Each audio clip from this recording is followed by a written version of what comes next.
Hello friends, Indian express daily news analysis में आप लोगों का स्वागत है। तो आज हम the Indian express the explain section से दो बहुत ही इंपॉर्टेंट आर्टिकल एनालाइज करेंगे। सबसे पहले जो आर्टिकल एनालाइज करेंगे ये है how reserve banks reverse repo rate cut helps during pandemic. ये जो आरबीआई की जो रिवर्स रेपो रेट है उसकी जो कमी है, उसकी जो परसेंटेज की जो रेट कट हुई है वो पेंडेमिक में या कोरोना वायरस की महामारी में कैसे अर्थनीति को हेल्प करेगा, उस पर ये आर्टिकल है। और दूसरा जो आर्टिकल एनालाइज करेंगे ये है how pool testing works when it helps. जो पूल टेस्टिंग की बात की जा रही है इस कोरोना वायरस की रोकथाम के लिए, तो वो कैसे काम करती है उस पर ये आर्टिकल है। तो ये दोनों आर्टिकल हम लोग एनालाइज करेंगे। तो चलिए शुरू करते हैं। और इससे पहले कि एनालिसिस स्टार्ट करें, आप लोगों को बोल दिया जाता है कि मैं इसी तरह इंडियन एक्सप्रेस की इंपॉर्टेंट आर्टिकल्स एनालाइज करता हूँ डेली, यूपीएससी और स्टेट पीएससी के मद्देनज़र। तो आप लोगों ने अगर अभी भी मेरे चैनल को सब्सक्राइब नहीं किया है तो सब्सक्राइब कर सकते हैं। तो चलिए शुरू करते हैं। देखिए दोस्तों, सबसे पहले हम लोग ये जान लेते हैं कि ये रेपो रेट और रिवर्स रेपो रेट क्या होता है। देखिए दोस्तों, रेपो रेट वो रेट होती है जिससे कि जो बैंक्स है, जो कमर्शियल बैंक्स है, वो आरबीआई से शॉर्ट टर्म लोन लेती है। मतलब जो आरबीआई जो बैंक्स वगैरह को लोन देती है, वो रेपो रेट एक इंटरेस्ट रेट है, उस रेट को फिक्स करके लेती है, जो कि हालांकि 4.4% के करीब है। और रिवर्स रेपो रेट वो होती है जिससे कि बैंक्स वगैरह आरबीआई में पैसा रख सकते हैं और उस पे आरबीआई इंटरेस्ट देगी बैंक को। तो ये हो गया रेपो रेट और रिवर्स रेपो रेट। अभी देखिए दोस्तों, जो कि रिवर्स रेपो रेट या रेपो रेट, उसको रिपर्चेज एग्रीमेंट भी कहा जाता है। और जो ये एग्रीमेंट होती है ये वाया बॉन्ड्स होती है। मतलब बैंक्स वगैरह मतलब आरबीआई से बॉन्ड खरीदती है या आरबीआई पे बैंक्स वगैरह बॉन्ड गिरवी रखती है। तो ये इसको इसको कहा जाता है, मतलब बॉन्ड्स जो रेट में खरीदेगी बैंक्स आरबीआई से या आरबीआई पे बॉन्ड्स रखेगी, तो उसी उसी को रेट रिवर्स रेपो रेट कहा जाएगा। अभी देखिए दोस्तों, जो कि कमर्शियल बैंक्स है जैसे कि एसबीआई वगैरह या जो ओरिएंटल पंजाब बैंक जैसे जो भी कमर्शियल बैंक्स में हम पैसा रखते हैं, तो उनकी जो इकोनॉमी है, उनकी जो ट्रांजैक्शन है, वो चलती है दो तरह की पैसे से। एक तो सेविंग डिपॉजिट्स हो गया जो कस्टमर या पब्लिक रखेगी, साधारण जनता रखेगी। और दूसरा जो पैसा होगा वो रिजर्व बैंक से वो उधारी लेगी और उसको कहा जाएगा रेपो। उसमें उसका रेपो रेट की बात आएगी या रेपो कहा जाएगा उसको।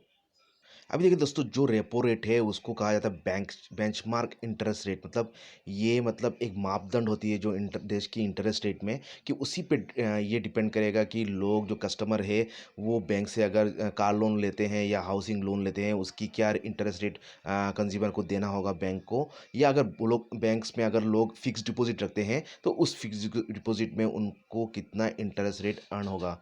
तो ये रेपो रेट बहुत ही इंपॉर्टेंट हो जाता है, ना कि बैंक्स के लिए बल्कि साधारण जनता के लिए भी। ये बहुत ही एक मतलब इम्पोर्टेंट बेंचमार्क या एक मापदंड हो जाता है।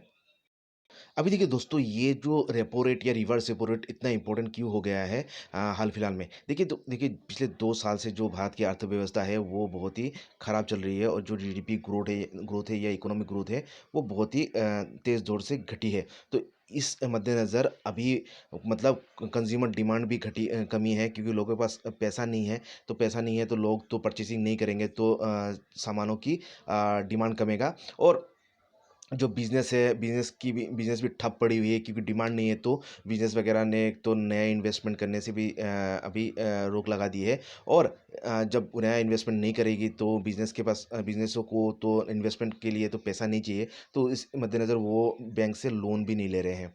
तो ये और इसके साथ-साथ जो एनपीए की समस्या है, जो नॉन परफॉर्मिंग एसेट्स, जो बैंक्स की जो लोन वगैरह जो रिटर्न नहीं हुई है, इससे बैंकिंग सिस्टम में काफ़ी मतलब असर हुआ है। और तो इस मद्देनज़र जो डिमांड है अब आपकी नए लोन की, मतलब आरबीआई से जो बिजनेस एस्टेब्लिशमेंट लोन लेगी आरबीआई से, वो बहुत ही घट गई है, क्योंकि मार्केट एक तो डिमांड घट गई है, दूसरे आपका एनपीएस बहुत ज़्यादा हो गए हैं। तो इस मद्देनज़र में मतलब कोई भी एंटरप्राइज या बिजनेस नई इन्वेस्टमेंट नहीं कर रही है, क्योंकि डिमांड नहीं होगा तो इन्वेस्टमेंट की भी कोई मतलब उतना फ़ायदा नहीं है या ज़रूरत नहीं होती है। तो इस मद्देनज़र आरबीआई से लोन भी कम रहा है, और इससे जो पूरे साइकिल में इफ़ेक्ट हो रहा है, क्योंकि आरबीआई के पास पैसा है लेकिन वो मार्केट में दे नहीं सक रही है। तो उसको जो इंटरेस्ट से अर्निंग होती है वो भी काफ़ी हद तक वो कमी है। तो ये जो ऑनगोइंग लॉकडाउन है, ये जो साइकिल थी 2 साल से चल रही है, ये और भी ख़राब हो गई है। अभी देखिए ये एक साइकिल बन गई है। अभी देखिए जब बैंक्स आरबीआई से कोई बैंक पैसा उधार नहीं लेगा तो आरबीआई के पास बहुत सारे पैसा जमा हो गए हैं, मतलब उसके पास अभी पैसा ज़्यादा हो गया है, लेकिन उसको लेने वाले कोई नहीं है। तो इससे आरबीआई के गवर्नमेंट का भी इनकम बहुत कम हो रहा है। और इसलिए आरबीआई ने अभी क्या कहा है, मतलब उसकी जो रेपो रेट्स है वो मतलब घटा देगी। और जो सीआरआर जो कि मतलब एक अमाउंट जो सभी बैंक को आरबीआई के पास डिपॉजिट रखना होता है, करीब 4% की आसपास ही है, तो उसको भी घटा देगी, जिससे कि बैंक्स वगैरह में मतलब बैंक्स वगैरह आरबीआई से मतलब कम दर में लोन ले सके। और उससे क्या होगा, बैंकों के पास बहुत सारा पैसा हो जाएगा और वो दूसरे जो बिजनेस है उनको लोन दे सकेंगे आसानी से कम दर दर पे। क्योंकि अगर वो कम दर पे कम इंटरेस्ट रेट पे अगर आरबीआई से पैसे लेते हैं तो बिजनेस को भी वो कम रेट में उधारी दे सकते हैं और उनको फ़ायदा भी होगा। तो अगर वो 4% इंटरेस्ट से अगर आरबीआई से लेते हैं तो बिजनेस को 5% इंटरेस्ट रेट देने से भी उनका लाभ होगा। अगर आरबीआई रेपो रेट 5% कर देती है तो वो बिजनेस एस्टेब्लिशमेंट से 5% 6% लेगी। तो इसी तरह अफेक्टेड है, मतलब आरबीआई अगर रेपो रेट घटाती है तो दूसरे बिजनेस भी अफेक्ट होती है इसी तरह।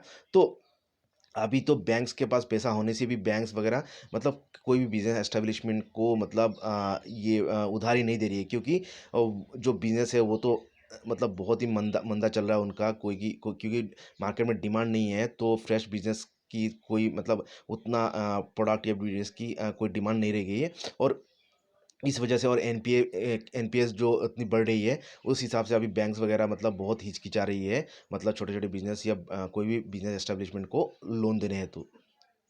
अभी दोस्तों ये सवाल हो सकता है कि ये अभी रिवर्स रेपो रेट इतना इम्पोर्टेंट क्यों हो गया है और ये इतना बेंचमार्क क्यों बन गई है। देखिए जो मार्केट में इतना पैसा हो गई है, मतलब बैंक्स वगैरह अभी किसी को लोन नहीं दे रही है, बल्कि वो अभी आरबीआई में पैसा रख रही है। मतलब बिजनेस वगैरह को वो मतलब लोन देने से ज़्यादा मुनाफा सोच रही है, आरबीआई में पैसा रखेगी। तो ड्यूरिंग अभी देखिए मार्च और फर्स्ट हाफ और अप्रैल तक मतलब बैंक्स ने अपना जो रिवर्स रेपो रेट है उसी को यूज़ करके मतलब आरबीआई में पैसा रखना शुरू किया है। और जो रेपो रेट मतलब पैसा रखने से ज़्यादा मतलब लोन लेने से ज़्यादा पैसा रखने पे ध्यान दे रही है। तो April first half of April में अप्रैल 15 तक आरबीआई के पास करीब 7 लाख करोड़ मतलब पैसा जमा हो गया था सभी बैंकों का। तो ये इतना सारा लिक्विडिटी, इतना सारा पैसा मतलब बैंक आरबीआई के पास अभी जमा है। और तो इस मद्देनज़र अभी रिवर्स रेपो रेट बहुत इंपॉर्टेंट हो जाता है, क्योंकि अभी बैंक्स की जो मुनाफा होगा वो ये रिवर्स रेपो रेट पे ही डिपेंड करेगा। तो ये अभी नया बेंचमार्क हो जाएगा भारत की इकोनॉमी का। और ये जो बैंक्स जो आरबीआई में इतना पैसा रख रही है ये रिवर्स रेपो रेट की लालच में या आरबीआई से मुनाफा करने के हेतु, तो इससे मार्केट में जो पैसा है वो बहुत ही कम रही है। बैंक्स के पास पैसा नहीं है और लोगों को बैंक्स लोन नहीं दे रही है। तो इस मद्देनज़र आरबीआई ने जो रिवर्स रेपो रेट है उसको मतलब दो पिछले कई दिनों में 3 हफ्तों में 2 बार घटा दिया है। तो ये मतलब जो ये ग्राफ दिया है उसमें देख सकते हैं कि आरबीआई ने मतलब पिछले 2-3 हफ्तों में 2 बार आपका रिवर्स रेपो रेट घटाई है। देखिए ये ग्राफ देख सकते हैं, ये ब्लू वाला ग्राफ हमारा रिवर्स रेपो रेट की है। देखिए अभी देख सकते हैं अभी अक्टूबर 14 4 अक्टूबर 2019 को था आपका 4.9। अभी देखिए ये हो गया आपका मार्च 20 को 4.0 और 17 अप्रैल 2020 को 3.75, मतलब कितना घटी है पिछले अक्टूबर से। करीब करीब आपका मोर देन 1% आपका ये रिवर्स रेपो रेट घट गई है। मैं इसी से मालूम हो सकता है कि आरबीआई के पास कितना पैसा है और बैंक्स वगैरह आरबीआई में कितना पैसा डाल रहे हैं। तो आरबीआई ने इस मद्देनज़र जो रिवर्स रेपो रेट है उसको घटा दी है, जिससे कि बैंक्स वगैरह आरबीआई में पैसा ना रखे, बल्कि बिजनेसेस छोटे-छोटे बिजनेस एस्टेब्लिशमेंट को या कोई भी बिजनेस एस्टेब्लिशमेंट को पैसा दे और उनका मुनाफा हो और इकोनॉमी ग्रो हो। अभी मेन सवाल हो सकता है कि जो रिवर्स रेपो रेट में आरबीआई कट कर रही है, क्या उससे इकोनॉमी ग्रो होगा या उसमें इससे इकोनॉमी ग्रो होने में मदद होगा। देखिए दोस्तों सबसे इम्पोर्टेंट चीज़ है यहाँ पे कंज्यूमर डिमांड की। अगर कंज्यूमर डिमांड भारत में बढ़ती है तो बैंक्स वगैरह इन्वेस्ट करेंगे या बिजनेसों को लोन देंगे और उससे आपका जो रिवर्स रेपो रेट है उसको घटाने से लाभ होगा। लेकिन अगर कंज्यूमर डिमांड नहीं बढ़ती है तो बैंक्स वगैरह बिज़नेसों को लोन नहीं देंगे क्योंकि उससे उनका लाभ नहीं होगा। तो ये डिपेंड करेगा आपका कितना कंज्यूमर डिमांड बढ़ती है। हालाँकि जो कोरोना वायरस से अगर कोरोना वायरस की जो महामारी की जो इम्पैक्ट है उसका असर अगर बहुत दीर्घकालीन होती है तो कंज्यूमर डिमांड और भी घटने की चांसेस है। और बैंक्स की तरफ से तो उनको ये ध्यान देना होगा कि उनका जो लोन्स है वो एनपीएस ना बने, क्योंकि ऑलरेडी एनपीएस का प्रॉब्लम नॉन नॉन परफॉर्मिंग जो एसेट्स है, जो बैड लोन्स है वो काफ़ी ज़्यादा है सभी बैंक्सों का, मैक्सिमम बैंक्स का। तो वो ज़्यादा ना हो उससे भी, क्योंकि वो उससे भी आपका ये इफ़ेक्ट होगा मार्केट में, बैंक्स वगैरह कितना लोन दे और आगे। और अभी तो जो आर्थिक मंदी का दौर चल रहा है, अगर उन बैंक्सों का कॉन्फिडेंस ये उनको यकीन ना हो कि अगर वो इन्वेस्ट करती है बिज़नेस में तो उनका लाभ होगा, तब तक तो ये रिवर्स रेपो रेट अगर घटा भी दे आरबीआई, तब फिर भी बैंक्स वगैरह मतलब नई लोन या नई इन्वेस्टमेंट से हिचकिचाएँगे, और बल्कि मतलब आरबीआई में पैसा रखने का ज़्यादा वो सेफ समझेंगे। तो ये था article how reserve banks reverse repo rate cut helps during the pandemic का एनालिसिस। तो आइए नेक्स्ट आर्टिकल एनालाइज करते हैं अभी। दोस्तों नेक्स्ट जो आर्टिकल एनालाइज करेंगे ये है how pool testing works when it helps. Pool testing कैसे काम करती है और कब ये लाभ होता है, कब इसकी लाभ होती मतलब इससे सहायता होती है। देखिए दोस्तों, ये कहा जा रहा है कि मतलब ये कहा जा रहा है कि क्रिटिसिज्म क्या किया जा रहा है कि भारत की जो टेस्टिंग है वो बहुत ही कम हो रही है दूसरे देश की तुलना में। और जो हमारे जो आर्थिक जो लिमिटेशन है, जो इकोनॉमिक जो रिसोर्सेज की कमी है, उसकी वजह से जो टेस्टिंग वगैरह वो भी बहुत कम हुई है। तो इस मद्देनज़र जो पूल टेस्टिंग है, एक साथ सभी का टेस्टिंग करना वो कारगर हो सकता है, उसके बारे में मतलब सरकार सोच रही है। तो ये पूल टेस्टिंग कहाँ पे होगा दोस्तों? वहाँ पे होगा जहाँ पे ये कोरोना वायरस का कोई केस देखा नहीं गया है। तो इससे 2 फ़ायदा होगा। एक तो ये हमें ये आंकड़ा दिख देगा कि कौन-सा डिस्ट्रिक्ट में कौन-सा डिस्ट्रिक्ट ज़ीरो डिस्ट्रिक्ट है, मतलब वहाँ पे कोई ये महामारी, कोरोना वायरस की महामारी एकदम नहीं है। और दूसरी ओर ये हमें मतलब रिसोर्सेज़ मतलब हमारे पैसा भी टेस्टिंग में जो खर्चा है वो भी बचाएगा, और ये हमारे आर्थिक रूप से हमारे लिए फ़ायदा होगा। अभी दोस्तों ये पूल टेस्टिंग क्या है, ये सवाल हो सकती है।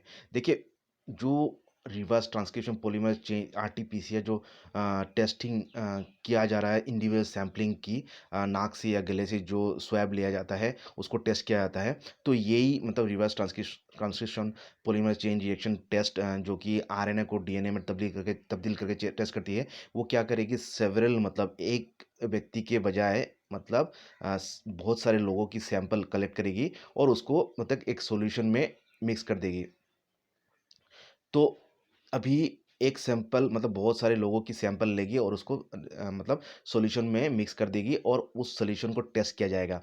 अभी जो अगर सैंपल में अगर निगेटिव आती है तो मतलब पूरे सब सब लोगों को मतलब सेफ या मतलब किसी को जो जितने लोग जैसे कि 100 लोगों की सैंपल लिया गया है, तो अगर सॉल्यूशन में मिक्स करके अगर वो निगेटिव आती है मतलब निगेटिव आती है, तब ये डिक्लेयर किया जाएगा कि सभी लोग निगेटिव है। अगर वहाँ से अगर एक व्यक्ति अगर वो रिपोर्ट पॉजिटिव आती है तब क्या होगा, तब सभी लोगों की सैंपल मतलब इंडिविजुअली टेस्ट किया जाएगा और ये जांचा जाएगा कि कौन पॉजिटिव है। तो ये एक बहुत ही कारगर तरीका हो सकता है, क्योंकि अगर इंडिविजुअल 100 लोगों के टेस्ट करने से अगर सभी का नेगेटिव आया तो 100 लोगों का खर्चा आ जाएगा। तो अगर देखिए 4,500 रुपया अगर पर होती है तो इंटू 100 करना होगा, मतलब इतना सारा खर्चा आएगा। तो अगर मिक्स करके एक ही खर्चा हो जाएगा, एक ही खर्चा में 100 लोगों का निकल जाएगा। तो ये बहुत ही एक कारगर तरीका है मतलब आर्थिक रूप से, क्योंकि और मतलब टेस्टिंग भी बहुत मतलब फ़ास्ट हो जाएगा इस पूल टेस्टिंग में। अभी दोस्तों इस बारे में जो पूल टेस्टिंग के बारे में जो Indian council of medical research ICMR क्या कहती है, तो पिछले हफ्ते आईसीएमआर ने ये कहा है कि पूल टेस्टिंग उन जिलों में किया जा सकता है जहाँ पे जो कोरोना वायरस की महामारी की फैलाव बहुत कम है। तो ये उसने अनुमति दी है, लेकिन जो कोरोना वायरस तो अभी बहुत ज़्यादा फैल रही है। लेकिन ये अभी जो king George medical university Lucknow की है, उसकी जो वायरस रिसर्च एंड डायग्नोस्टिक जो लैब है वहाँ से ये मतलब उन्होंने उनका ये वक्तव्य है कि अगर ये पूल टेस्टिंग 5 सैंपल लिया जाए, जो कि मतलब और एक सैंपल में 200 माइक्रोलीटर लिया जाएगा, जो कि आपका गले से या नाक से स्वैब। तो वो मतलब वहाँ पे फिजिबल है जहाँ पे इन्फेक्शन लो है। अगर बहुत ज़्यादा इन्फेक्शन होती है तो पूल टेस्टिंग उतना कारगर नहीं होगा।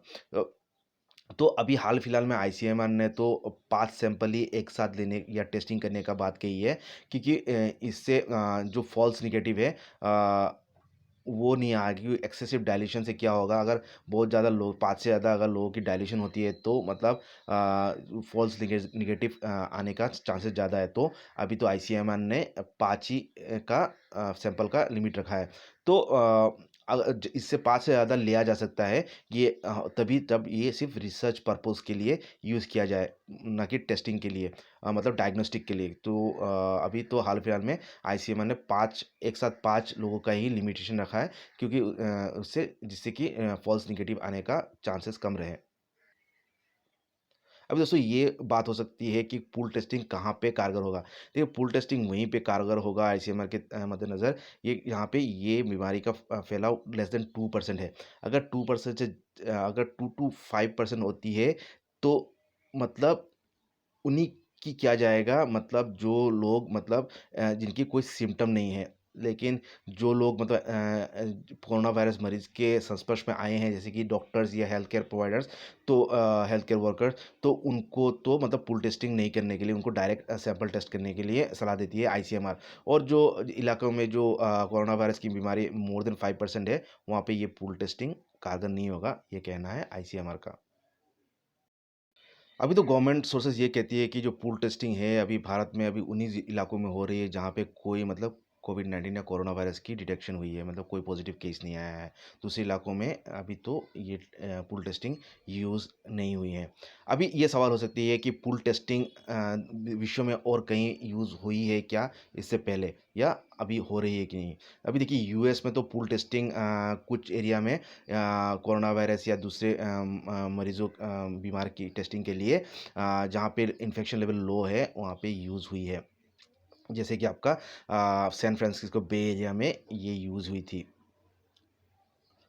तो इसका यूज़ हुई है दूसरी जगह में। देखिए ये पूल टेस्टिंग जो आरटी-पीसीआर टेस्ट है, जैसे कि कोविड-19 के लिए होती है, ऐसे जो भी बीमार जिसमें RT-PCR reverse transcription polymerase chain reaction जो टेस्ट है, वो अगर यूज़ होती है तो उसमें पूल टेस्टिंग यूज़ किया जा सकता है। और ये जो एचआईवी स्क्रीनिंग के लिए मतलब दूसरे देशों में मतलब रेगुलरली यूज़ होती थी।